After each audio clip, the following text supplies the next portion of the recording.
saurait différencier le RDPC à l'État du Cameroun, puisque le Cameroun est géré par le parti au pouvoir, qui est le RDPC. Donc du coup, que ce soit des choses positives ou négatives, on doit justement les coller au parti au pouvoir. Mais est-ce qu'aujourd'hui, après 40 ans, est-ce qu'on peut dire avec fierté que le RDPC nous a permis d'être dans la prospérité? Je dirais non. Je me suis posé la question que, est-ce que c'était important, essentiel de fêter les 40 ans?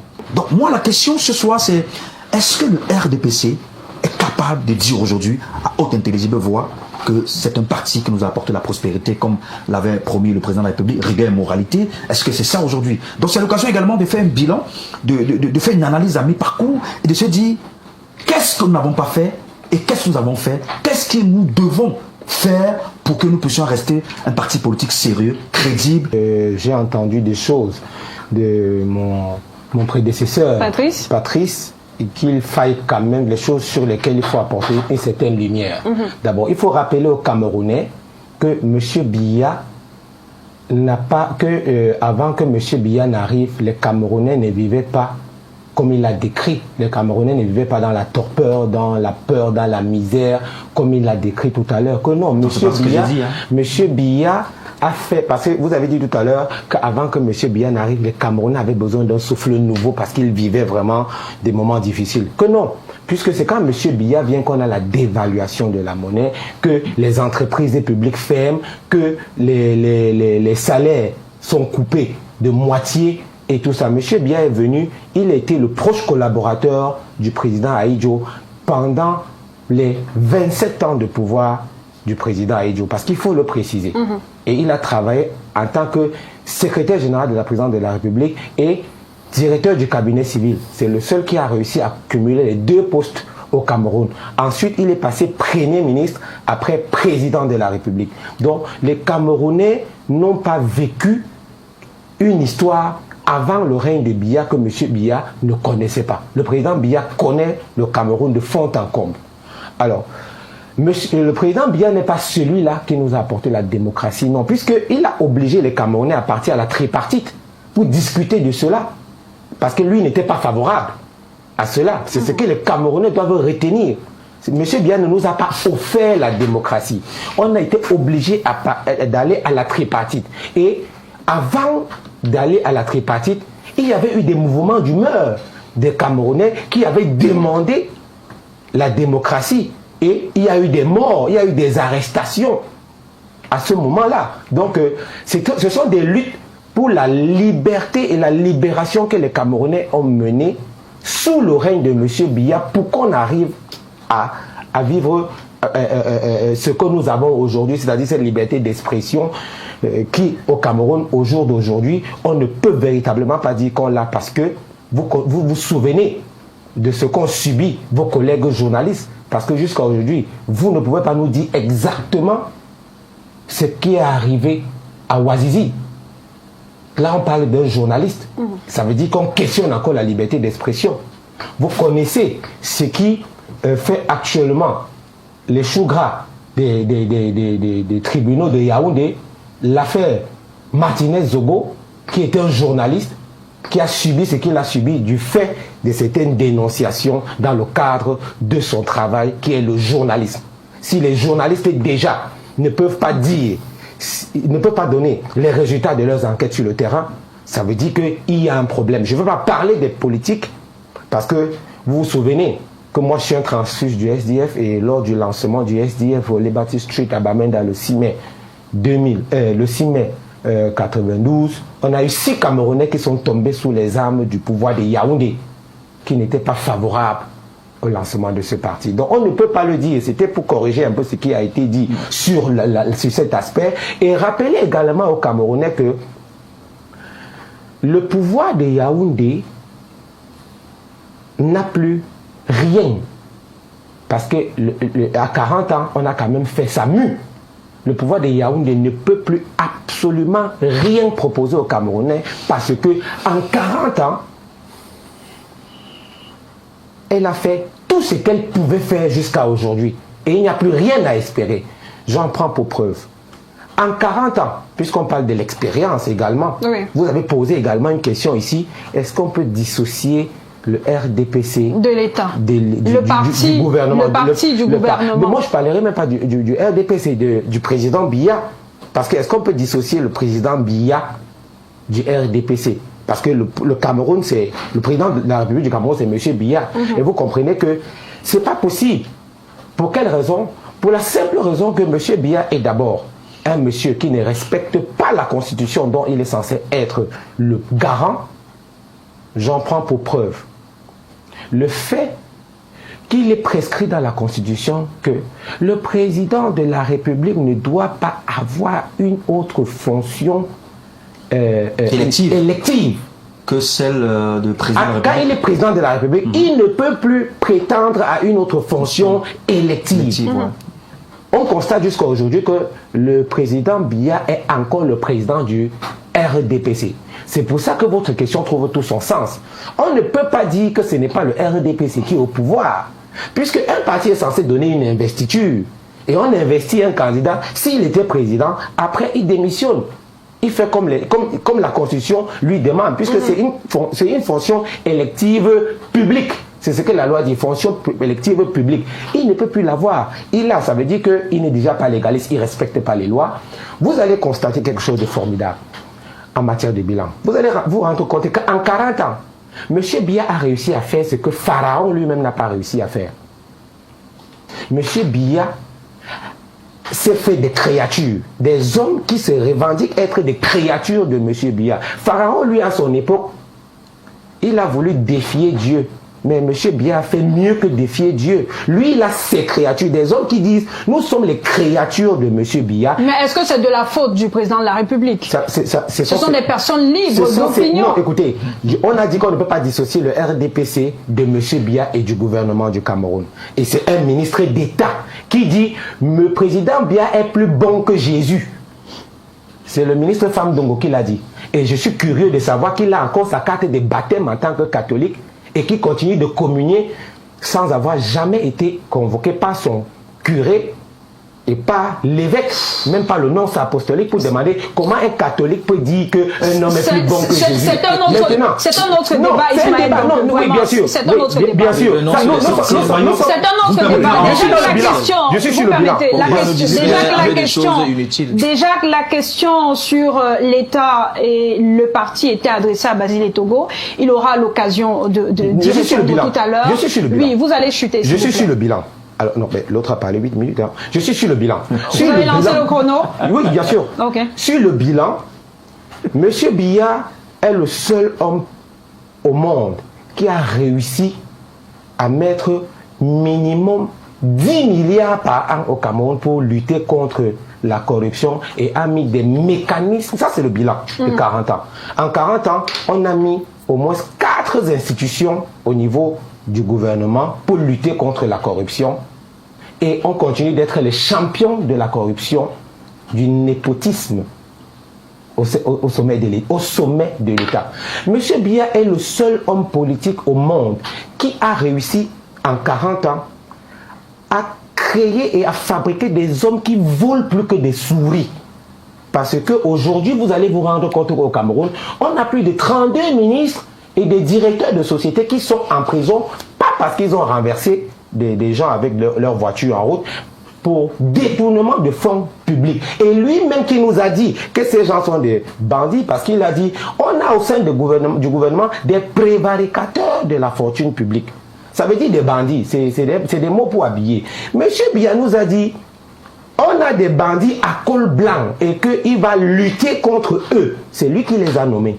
On se rend compte également que M. Biya, le président Biya, fait la promotion de la délinquance au sein de son gouvernement.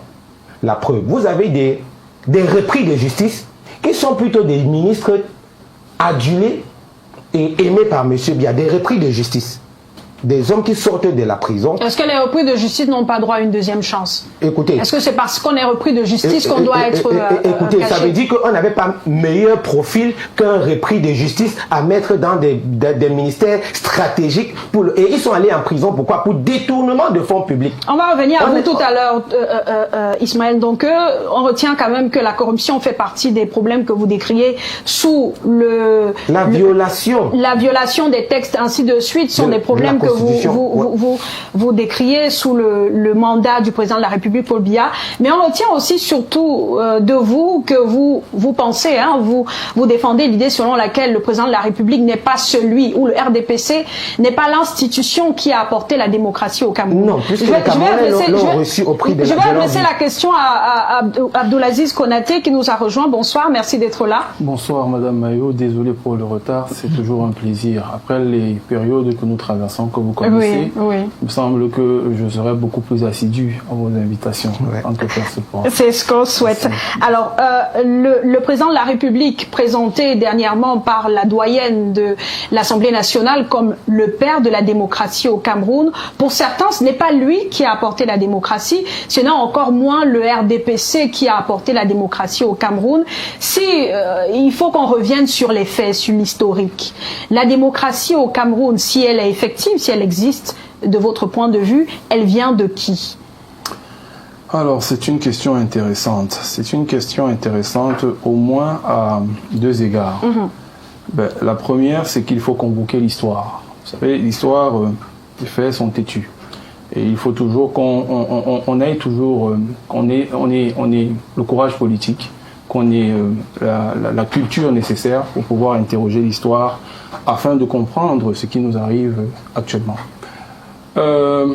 Par une conjonction d'événements, le président de la République se trouve à la chemin des croisés à son avènement aux affaires en 1982. Il y a le discours de la Baule, qui, par François Mitterrand, n'entendait plus que, bien évidemment, les partis uniques dérivés des courants communistes continuent d'exister dans le précaré français, donc l'Afrique subsaharienne. Il y a donc ce discours de la Baule qui vient effectivement mettre la pression au chef d'État africain de la zone subsaharienne. Donc le Cameroun n'en est pas exempt. Et fort donc de ce discours, de cette feuille de route qui a été imposée par la France, il faut le dire, les chefs d'État, chacun en ce qui les concerne, ont donc commencé à mettre en place effectivement des structures libéralistes au sein de leur pays. Le Cameroun, donc, comme tous ces autres pays, effectivement, s'est inscrit dans cette dynamique-là. Il faut savoir que les premiers critères sur lesquels s'est adossé le président de la République en prenant fonction en 82, ils étaient sensiblement trois. La modernisation du landerneau politique, la démocratisation et la lutte contre la corruption. Là, c'est le président qui le prend en 82. Et quand il le prend et qu'il inscrit cela comme son cheval de Troie, vous comprenez que c'est un problème qui était déjà assez ancien, qui n'est qu'un héritage du régime précédent, à savoir le père fondateur Amadou Ahidjo, qui lui-même déjà, en son époque déjà, effectivement, dans le congrès de 80, déjà, c'est pour cela que le slogan rigueur et moralisation ne vient pas du président Paul Biya, mais du président Ahidjo, qui déjà dans le congrès de 80, à l'UNC, déjà parlait de rigueur et moralisation. Parce qu'il y avait déjà plus ou moins des phénomènes de corruption, qui étaient déjà quand même pas aussi importants que cela l'est aujourd'hui, mais c'est des démons qui étaient déjà présents. Ouais. Il faut donc dire que voilà le contexte dans lequel le président de la République prend les rênes du Cameroun en 1982. Et donc, de ce fait-là, hérite aussi de deux faits historiques importants dont on ne parle pas très souvent, mais qui ont conduit la vie publique, la vie socio-économique du Cameroun jusqu'en 2001 dans une situation de tension permanente, notamment les deux krachs pétroliers de 73 et 79, la guerre de Kippour et la révolution iranienne, qui ont fait chuter le baril du pétrole à quand même moins de $50, à pratiquement $50. Et ça, c'est l'économie mondiale qui s'est retrouvée vraiment en tension de trésorerie. Donc, voilà le contexte dans lequel le président Paul Biya arrive quand bien même il dit dans son discours de 82 que le Cameroun se porte bien. En réalité, il y a des crises qui sont à venir, mais qui avaient aussi été anticipées, Madame Maillot, par bien évidemment les stratèges de l'époque, ceux-là qui avaient conçu la vie de la nation, savaient qu'ils devaient, au travers de ces tracts pétroliers, avoir effectivement une crise économique dans le courant des années 89-90. Ça se disait déjà dans les années 70. Donc, quand le président Paul Biya arrive, il prend le pays et il lance donc une série de causeries comme ça populaires, au travers desquelles il faut donc pouvoir implémenter le discours de la boule. Et chemin faisant, 85 donc vient d'être le RDPC, qui est donc la continuité de l'UNC. Oui. En amenant donc bien évidemment ces trois piliers que je vous ai convoqués tout à l'heure, qui est la modernisation du parti, la démocratisation et donc la lutte contre la corruption. Voici des éléments sur lesquels le RDPC, donc naissant à Bamenda dans les années 85, place donc son cheval de bataille. Il faut donc dire que cela n'a pas été aisé, parce que si vous prenez en considération les éléments que je viens de vous convoquer, qui sont exogènes au Cameroun, mais qui sont imposés, bien évidemment, dans le fonctionnement de notre économie, la structuration, bien évidemment, de notre économie. Il faut ajouter à cela le fait que dans les années 90, il y a eu, sous l'égide de la Banque mondiale, justement, la demande, d'abord, de fragiliser d'abord notre fleuron, qui était la Camerco. Ça encore, c'est une autre histoire. Mais c'est pour vous dire que le sentiment que le premier temps de la prise de pouvoir du président Paul Biya à la tête de la nation camerounaise n'a pas été de tout repos. N'a pas été de tout repos parce que c'était un homme des défis. Il fallait un homme des défis, il fallait quelqu'un qui avait surtout la poigne, mais la tempérance. Et en cela, le président est idiot, peut s'être trompé sur bien des choses, mais au moins sur la tempérance du personnage, sa capacité, sa résilience, sa capacité à absorber les chocs et à pouvoir développer cette intelligence de situation, intelligence situationnelle dans les périodes les plus importantes de la vie de la nation, font de lui quand même un homme d'exception. Un homme dont, qu'on l'aime ou on ne l'aime pas, on est quand même fort et de constater quand même qu'il a les épaules suffisamment solides pour pouvoir effectivement amorcer ces chocs-là. Donc il n'y a pas que du négatif à retenir de lui. Je ne suis pas encore sur ce qu'on retient. Okay. Je développe déjà d'abord l'arrivée au pouvoir, le contexte dans lequel le personnage arrive. Non, mais à partir de ce cheminement-là, on comprend bien qu'il y a plus ou moins des choses qui ont été faites sous l'ère ou sous le mandat du président de la République. Je voudrais, s'il vous plaît, si vous me permettez, de passer la parole à Basile Etogo, qui prend beaucoup de notes depuis le début de cette émission. Si vous m'aurez permis de chuter et lui remettre je voulais seulement dire pour ma première intervention que l'avènement, effectivement, dans le premier temps, parce qu'il y a 3 temps, il y a l'avènement du président Paul Biya, de sa prise de fonction aux années 2000, il y a le deuxième temps, qui est les années 2001, précisément quand le baril du pétrole remonte et que nous sortons des programmes PPTE, et que à ce moment-là, il y a quand même une embellie financière qui arrive quand même pour le bateau Cameroun, et donc le troisième temps qui est celui-là de l'après 2011. L'après 2011, qui est donc une décadence qu'on observe dans certains fragments de la vie de la nation, sur lesquels très certainement je vais revenir tout à l'heure, j'aurai l'occasion. Est-ce que le bilan est satisfaisant? Moi, je dirais non. Il y a beaucoup de manquements. Vous savez, je suis quand même un peu rassuré parce qu'il y en a encore dans le parti RDPC des personnes qui font preuve de bon sens, comme mon ami Konaté, et qui savent pertinemment que les injustices que nous subissons au quotidien, la malgouvernance, la corruption, les victimes ne sont pas que ceux qui n'appartiennent pas au RDPC. Même ceux qui sont du RDPC vivent ces injustices-là. C'est le Cameroun. Parce que j'ai l'impression en fait qu'on veut ramener le pays au RDPC. Un pays, c'est d'abord ses institutions. Le RDPC est un parti politique comme tout autre parti politique. On en a tellement. Avec l'avènement justement du multipartisme. Avec les premières élections en 92. La première élection multipartiste. Il faut le rappeler. Monsieur Paul Biya pouvait empêcher cela. Et pouvait justement continuer avec l'aide de l'UNC, avec le parti unique. Mais il nous a donné le multipartisme. Il faut le saluer. Maintenant, je dis aujourd'hui, est-ce que lorsqu'on fait un bilan, on fait une analyse à mi-parcours, est-ce qu'on peut être satisfait du bilan du RDPC? Non. Parce qu'aujourd'hui, on ne peut pas dissocier, comme je vous le disais, l'État Cameroun RDPC. On vit justement sous le règne du RDPC. Est-ce qu'aujourd'hui, les Camerounais sont libres de leur pensée? Il a évoqué quelques cas qui sont très pertinents. Il y en a tellement. Des cas comme ça sont légion. Est-ce qu'on peut dire aujourd'hui avec certitude que nous sommes un pays démocratique? Est-ce que le jeu démocratique est libre et transparent? Ça, c'est la question. Et je pense que sur cette question-là, on reconnaît pertinemment qu'il y a beaucoup de choses à refaire et qu'il y a encore un travail de fond à faire. Parti politique de l'opposition comme le vôtre, Ismaël, donc le FCC, au-delà de la critique, on a retenu que de votre point de vue et selon plusieurs, il y a quand même beaucoup de manquements sous l'ère BIA, sous l'ère RDPC, et ainsi de suite. Quelles sont les propositions qu'on a en face, vraiment en face du RDPC, c'est-à-dire l'opposition? Parce que au milieu, il y a des Camerounais qui s'interrogent, même si tous, bon, pour la plupart, veulent ce changement. Il faut bien qu'en face, il y ait une opposition qui convainc, qui donne à la population ce qu'elle veut, ce qu'elle attend.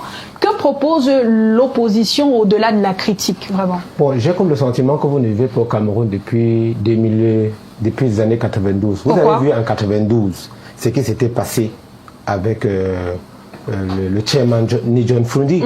Vous avez vu exactement. Et vous avez un ancien secrétaire général de la présidence de la République qui a été ancien MINAT, qui était au cadre de l'administration camerounaise, ministre d'État. Je veux parler du ministre Marafa, qui a dit en 92, c'est Frundi qui avait gagné l'élection, nous avons volé.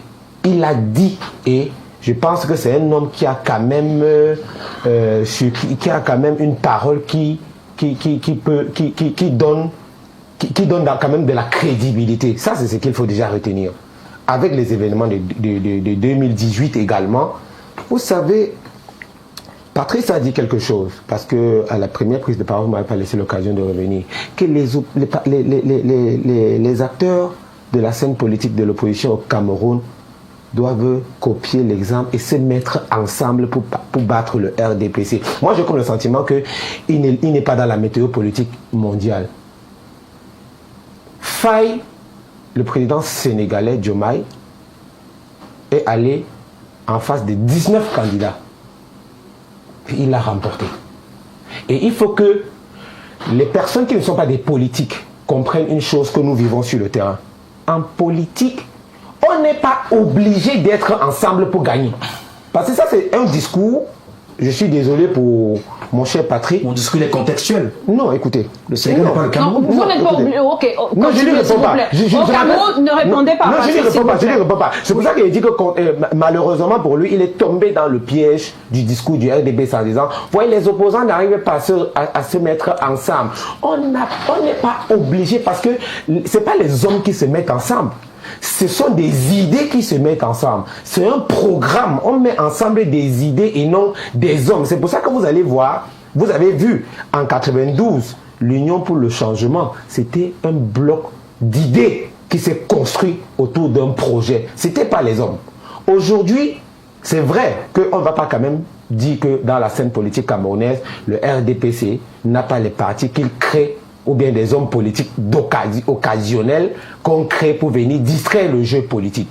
Dire que en face, on ne proposait rien, c'est faire preuve vraiment de naïveté politique. C'est pas ce que j'ai dit, hein. Non, je ne parle pas de vous, je parle pas de vous, je reviens pas sur vous. Okay. Je le dis sur la question que beaucoup de Camerounais se posent souvent. Non. Et vous n'allez pas me demander à moi de venir ici sur votre plateau actuellement pour je veux dire dévoiler notre programme ou nos plans alors que nous avons notre adversaire. Vous savez, la première bataille. Mais si vous plaignez sans faire des propositions, nous avons déjà des propositions. C'est ça que je dis que c'est comme si vous ne vivez pas. Écoutez, l'élection au Cameroun, ce sont des institutions qui les organisent. Et tant que ces organisations n'ont pas été assainies, ces institutions, vous le dites. Ces institutions, bien sûr, ne sont pas assainies. Ce sera difficile. C'est pour ça que la première bataille que nous menons aujourd'hui, c'est pour d'abord assainir l'environnement politique notamment les institutions qui organisent les élections. Est-ce que vous savez que la loi demande qu'à chaque élection, avant chaque élection présidentielle, on doit faire le recensement pour savoir le nombre de Camerounais et ceux qui peuvent, pour savoir le nombre qui peut voter. On n'a pas de recensement depuis 2005 au Cameroun. Est-ce que vous savez que aujourd'hui, ELECAM n'arrive pas à donner aux Camerounais le fichier électoral national comme lui exige l'article 80 de ses propres textes, le code électoral, et ça n'est même pas le président Biya qui est également candidat à la même élection présidentielle. C'est un problème si M. Biya ne demande pas à ELECAM, s'il ne se met pas avec nous pour le demander, nous avons l'obligation de le faire. Et ça, c'est des actions que nous sommes en train de mener parce que ce sont des préalables à l'élection. Okay. Si on ne le fait pas maintenant, on n'aura plus le temps de le faire après. Et vous avez vu que, comme on disait tout à l'heure, pour revenir un peu sur le bilan, le président Biya au Cameroun, parce qu'on parlait de la liberté d'expression tout à l'heure, est-ce que vous vous rappelez de l'histoire de vos aînés, Henriette Ekwe, oui. Feu Suzanne Kalalobe, Feu Puis Ndiawe et le reste, ils ont été exilés à un moment donné du Cameroun. Pourquoi? Parce qu'en 90, effectivement, c'est des personnes qui se sont mis en cheval de bataille pour lutter. Nous avons obtenu le multipartisme et la démocratie au Cameroun à travers des luttes de liberté. C'était des luttes de liberté, c'était pas la volonté de donc maintenant maintenant vous dites qu'on a quand même obtenu cette démocratie. Sur des luttes, ce n'était pas de la volonté émanant du pouvoir. Au moins il y a eu cette démocratie de votre point de vue. Non, puisque aujourd'hui on la vit, même si elle est partielle. Alors, je voudrais vous rappeler également autre chose. Est-ce que vous savez que au Cameroun aujourd'hui, le bilan du RDPC a détruit le tissu social camerounais? On a dit qu'on ne parlait même pas de l'économie parce qu'on n'aura pas beaucoup de temps pour ça. Le tissu social camerounais est complètement détruit. Au Cameroun aujourd'hui, M. Biya a fait du tribalisme d'État un programme politique national. Est-ce que c'est de la faute du président de la République? Attendez, je vais vous dire. Le programme politique, un mode de gouvernance, le tribalisme comme mode de gouvernance. Et on a aujourd'hui des médias qui ont fait de la promotion du tribalisme leur ligne éditoriale et ne sont pas inquiétés par le CNC. Mais justement, il y a des organes chargés de réguler. C'est pas le président de la République qui va descendre réguler quand il a créé des institutions et nommé des hommes. J'ai bien envie de vous rappeler que à la tête de ces institutions, on retrouve des hommes qui sont nommés par M. Biya. Ce n'est pas le Parlement qui les a nommés. Parce qu'ailleurs, dans les institutions aussi importantes, leur nomination dépend du Parlement parce que ce sont des institutions très importantes au sein de l'État. C'est M. Biya qui les a nommés. Et on se rend compte dans leur CV que ce sont des militants du RDPC également. Donc, aujourd'hui, j'espère que vous avez vu la dernière actualité en la matière. Le président du MRC qui a écrit au CNC, qui a carrément demandé, qui a dit au président Kamto, le candidat de l'APC en passant, qu'ils n'ont pas eu le temps pour examiner sa demande. Une demande aussi importante. Ça veut dire qu'il fuit de questionner ces responsables des médias. Mais le CNC qui a quand même rappelé à l'ordre certains médias, c'est un responsable de médias, et qui a suspendu certains journalistes. On n'a plus de temps, la régie nous signale qu'on n'a plus de temps, mais la question que tout le monde se pose, on va sortir par vous, Abdoulaziz Konaté, tout le monde veut le changement. On veut absolument qu'il y ait une nouvelle personne, un nouveau visage à la tête de l'État, que cette personne ne soit plus le président de la République. Si on fait le lien entre le RDPC et le président de la République, est-ce qu'il est possible qu'on ait dans les prochains jours quelqu'un de nouveau et que à côté on ait le RDPC qui résiste face à ce vent de changement? Si cette personne ne vient pas du RDPC, naturellement. Bon, déjà, il faut savoir que nous restons dans la configuration où, au Cameroun, on accède à la magistrature suprême par les urnes. Oui, bien sûr. Et que nous avons, bien évidemment, des institutions. Elles sont mal outillées ou pas. En tout cas, ces institutions-là fonctionnent pour le moment. Et que tous les Camerounais qui sont soucieux de pouvoir apporter de leur expertise au développement ou à la vitalité de la nation doivent d'abord se conformer aux institutions qu'ils aspirent à gouverner. Ça, c'est la première des choses.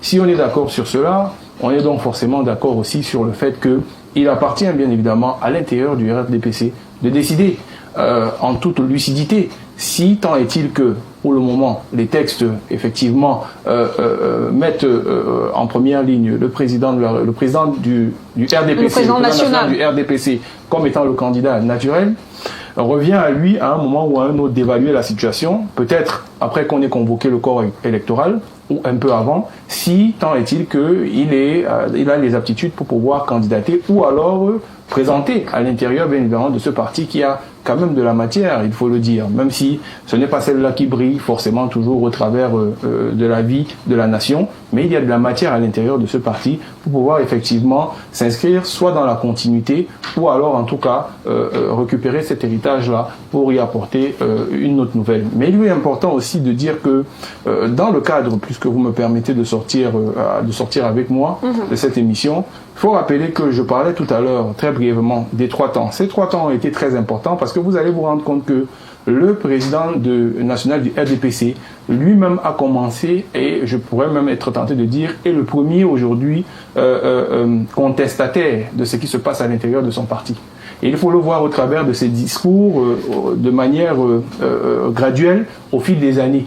Si vous allez voir depuis 2006, dans les années 2000, le discours du président de la République, il est beaucoup plus critique. Et ça, c'est à l'intérieur de sa famille politique. C'est bien évidemment du président de la République que contient les bandits à col blanc. Il a décrié ces bandits à col blanc. Ce sont ses camarades politiques qui sont dans l'exercice de la vie publique. Il a parlé de l'inerte, de ces inertes, il les a décrits d'inertes. Inertes sur le plan quoi? Sur le plan économique. Parce que c'est des gens qui sont là pour bloquer des projets, qui sont là pour ne pas permettre à ce que la vision du chef de l'État puisse véritablement être implémentée. Des ennemis de l'intérieur. Il a parlé, une fois de plus encore, et dans son discours de politique générale, il ne vous a pas échappé qu'il y a une phrase qui est passée de façon subtile, mais ô combien importante, parce que c'est un homme des symboles. Il a dit, en tout cas, je continuerai de garder les yeux rivés sur l'objectif, la prospérité du Cameroun et la démocratie. Vous comprenez que c'est quelqu'un qui, au jour d'aujourd'hui, au travers de son discours, ne se reconnaît plus dans les agissements de ses propres camarades ou alors de sa famille politique. Et bien évidemment, ça se voit au travers de son discours de politique générale qui ne nous a pas échappé, bien évidemment, sur le fait que on décrit depuis un certain nombre d'années un laxisme ou alors une routine ou alors une redondance dans ses discours. Mais en réalité, c'est parce que l'homme passe des symboles au travers de ces discours-là. De dire que ceux qui sont censés l'accompagner ne sont pas toujours au rendez-vous, bien évidemment, de la ligne, le cap qu'il fixe pour la prospérité des Camerounais et le bien-être des Camerounais. C'est donc dire qu'à l'intérieur, même aujourd'hui, il me semble que la vie politique a connu 2 temps au Cameroun, avant 1992 et après 1992, où il a tiré des leçons de ce qui s'est passé en 92 et a donc pris le taureau par les cornes pour qu'il ne se laisse plus surprendre comme cela l'a été. Et malheureusement, donc, après 1992, il n'y a pas eu forcément, on va dire ça comme ça, pour être assez élégant, il n'y a pas eu de bons critères de sélection pour pouvoir amener auprès du président du président national du RDPC l'outillage nécessaire pour pouvoir continuer, n'est-ce pas, le cap qu'il avait fixé dès 1982, dont je vous ai rappelé les 3 triptyques, qui étaient bien évidemment la modernisation du parti du RDPC, la démocratisation. Donc là, on parlait déjà de tout ce que le représentant du RDPC a parlé ici, de liberté d'expression et tout le reste. Ça rentre dans le cadre de la démocratisation. Et donc, enfin, la lutte contre la corruption, dont vous voyez que jusqu'à ces discours de politique générale actuels à la vie de la nation, ils continuent toujours de prôner. C'est dire que à l'intérieur du RDPC, il y a aujourd'hui véritablement une fracture qui est réelle, parce qu'il y a ceux-là qui ont gardé un discours originel, qui aujourd'hui ne sont plus audibles à l'intérieur de ce parti-là, contre un autre bloc qui eux aujourd'hui font du jusqu'au boutisme, sont restés dans une dynamique où il faut aller jusqu'à l'implosion, quitte à contredire carrément le discours de politique générale du chef, qui est le président national, et donc de pouvoir suivre leur agenda personnel. C'est pour cela que vous avez vu l'éviction à l'extérieur de ce parti-là des éminences grises, comme le professeur Charlemagne Messanga Nyamdine, comme Saint-Éloi Bidoum, et j'en passe, parce que vous avez à l'intérieur des personnes qui étaient les dépositaires de ce parti, qui avaient effectivement une capacité de pouvoir impulser un certain nombre d'idéologies calquées sur la vision du leader qu'est ce président national-là, malheureusement, qui a été galvaudé, et ça donne donc aujourd'hui tous ces mots que lui-même décrit à l'intérieur de sa famille politique. Et 4 décennies que le parti né des cendres de l'Union nationale camerounaise, le 24 mars 1985, reste indissociable de la figure de Paul Biya, le président national qui justifiait lors du congrès de Bamenda le choix du nom Rassemblement démocratique du peuple camerounais, en évoquant alors la volonté de rassembler sans exclusive les concitoyens de bonne volonté, de démocratiser la société politique, de rapprocher le pouvoir du peuple souverain afin que celui-ci soit mieux associé à la conduite des affaires publiques. 40 années plus tard, à l'âge supposé de la sagesse et de la maturité, les attentes en matière de gouvernance et de justice sociale s'intensifient. Les oppositions politiques et citoyennes s'organisent tandis qu'une jeunesse majoritaire réclame le changement, bien que